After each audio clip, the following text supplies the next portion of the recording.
get out there. Certainly do. And then the thoughts of the 709 career games in the minors.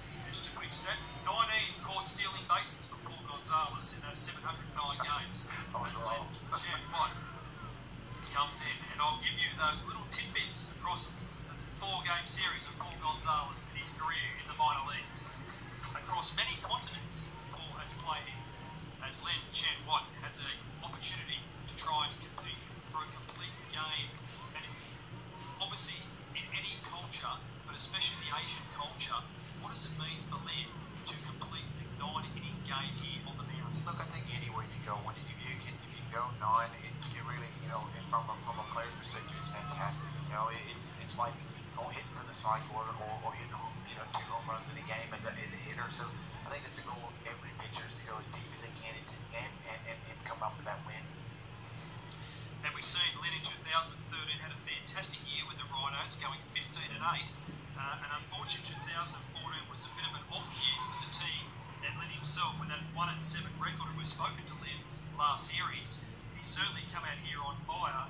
And hopefully, this will notch up his 2nd win in the ABL for Len Chan-Watt from the Una Rhinos. Oh, and he's got to be excited. I mean, if he's got Luke playing shortstop behind him, how nice is that? There he's got the first batter, another punch out right there.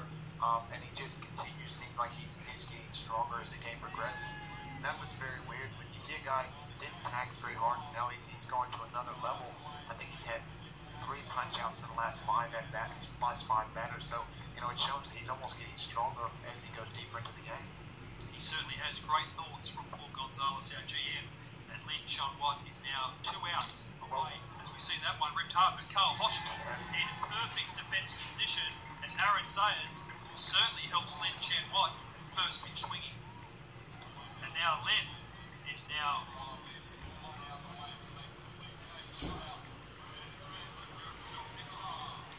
looks like Len Chan-Watt, as the crowd now gets to their feet to cheer him on, and let's hope Len can nail this last hitter down in the shape of Jared Cruz, who's had a fantastic night at shortstop.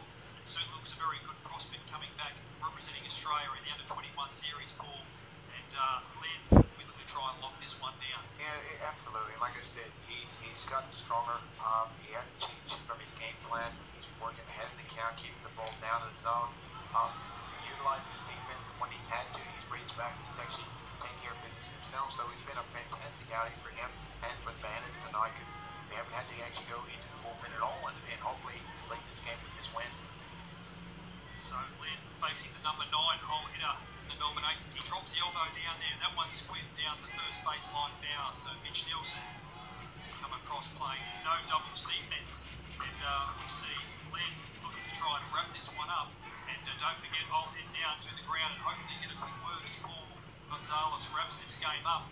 And Len Chan-Watt is only 1 out away from locking a complete game as the Taiwan community here in the stands. And that one's on the outside edge, Paul.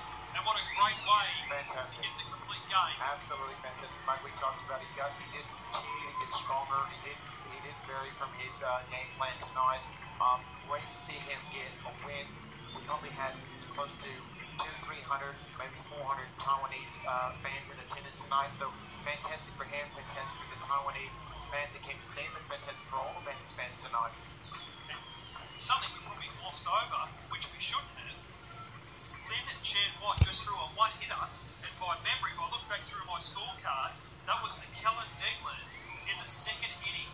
Yeah, look, I didn't want to even mention no-hitter, and I didn't want to mention shutout until he completed the game, because I didn't want to be the guy that jinxed him. So, fantastic job by him tonight. And look, I think for the fans that had an opportunity to come out, this is great baseball, and a great job by him tonight. So once again, I'd like to thank Paul Gonzalez for joining us in the box here at Bandits TV. So I'll leave you with Paul to wrap up, and I'll head down and see if we can grab Len Chan-Watt for a quick post-game interview. Absolutely, thank you, Kevin. Like we said tonight, fans, it was a great night of baseball. Grounds crew did a brilliant job of getting this field up and ready after a tough storm. So anybody that's actually watching the game, if you actually endured some of that storm and it had damage, we wish you well, the Bandit side. Like I said, we will be